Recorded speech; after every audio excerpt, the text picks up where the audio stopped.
ఊహించినట్టే జరుగుతోంది. రాజకీయాలు వదిలేసి వ్యవసాయం చేసుకుంటారని చెప్పిన విజయసాయిరెడ్డి మళ్ళీ కండువా కప్పుకుంటున్నారు. ఆయన కాషాయదారి కాబోతున్నారు. వచ్చే నెలలోనే ఆయన కాషాయ కండువా కప్పుకుని నేరుగా మరోసారి పార్లమెంట్లో అడుగుపెట్టేందుకు అంతా సిద్ధం చేసేసుకున్నారు. ఆంధ్రప్రదేశ్ తరపున ఆయన రాజీనామా చేయగా ఖాళీ అయినటువంటి రాజ్యసభ స్థానానికి జూన్ లేదా జూలై మాసాల్లో ఎన్నికలు జరగబోతున్నాయి.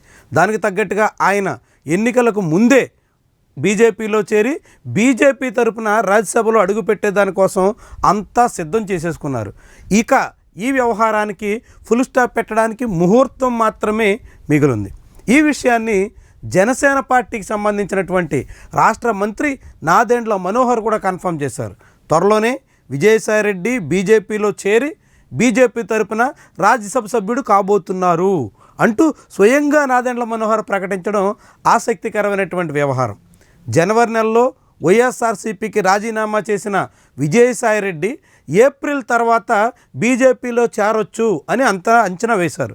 దానికి తగ్గట్టుగానే ఇప్పుడు విజయసాయిరెడ్డి కాషాయ కండువా కప్పుకుని బీజేపీ తరపున ఆంధ్రప్రదేశ్ నుంచి రెండో రాజ్యసభ సభ్యుడిగా కూటమి మద్దతుతో గెలవబోతున్నారు. ఆసక్తికరం. వాస్తవానికి ఆంధ్రప్రదేశ్లో బీజేపీకి రాజ్యసభ స్థానం గెలుచుకోగలిగినంత బలం లేదు. కానీ కూటమిలో భాగస్వామిగా ఉండడం వల్ల టీడీపీ మద్దతుతో వైఎస్ఆర్సీపీ రాజీనామా చేసినటువంటి ఒక ఎంపీ స్థానంలో నేరుగా బీజేపీ ఎంపీ గెలిచారు. ఆర్ కృష్ణయ్య వైఎస్ఆర్సీపీకి రాజీనామా చేసి ఖాళీ చేసిన సీట్లో మళ్ళీ తనే బీజేపీ తరపున ఎంపికయ్యారు.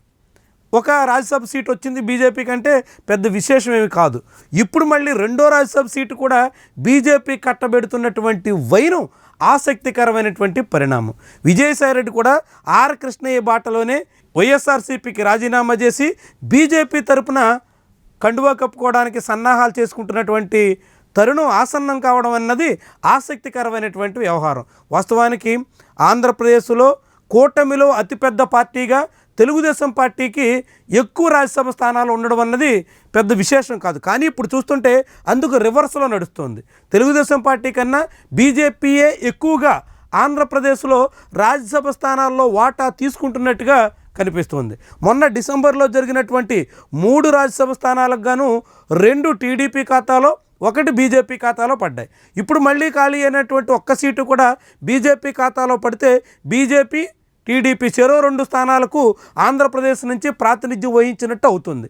మధ్యలో జనసేన మాత్రం రాజ్యసభ సీటు ఆశించినప్పటికీ ఆ పార్టీకి ఒక్క సీటు కూడా దక్కినటువంటి దాఖలాలు లేవు. వాస్తవానికి జనసేన తరపున కొణిదెల నాగేంద్రబాబుని నేరుగా రాజ్యసభకు పంపించాలని పవన్ కళ్యాణ్ కూడా ఆశించారు. కానీ అందుకు భిన్నంగా చంద్రబాబు నాగబాబుకి మంత్రి పదవి ఇస్తాం, ఎంపీ సీటు మాత్రం తామే తీసుకుంటామన్నట్టుగా అప్పట్లో వెల్లడించారు.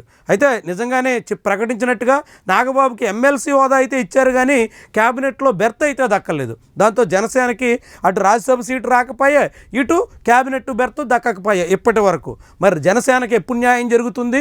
మరొక వైపు తెలుగుదేశం పార్టీతో సమానంగా రాజ్యసభ సీట్లు బీజేపీ దక్కించుకుంటుంటే తెలుగుదేశం పార్టీ శ్రేణులు ఎంతవరకు దీన్ని జీర్ణం చేసుకుంటారు?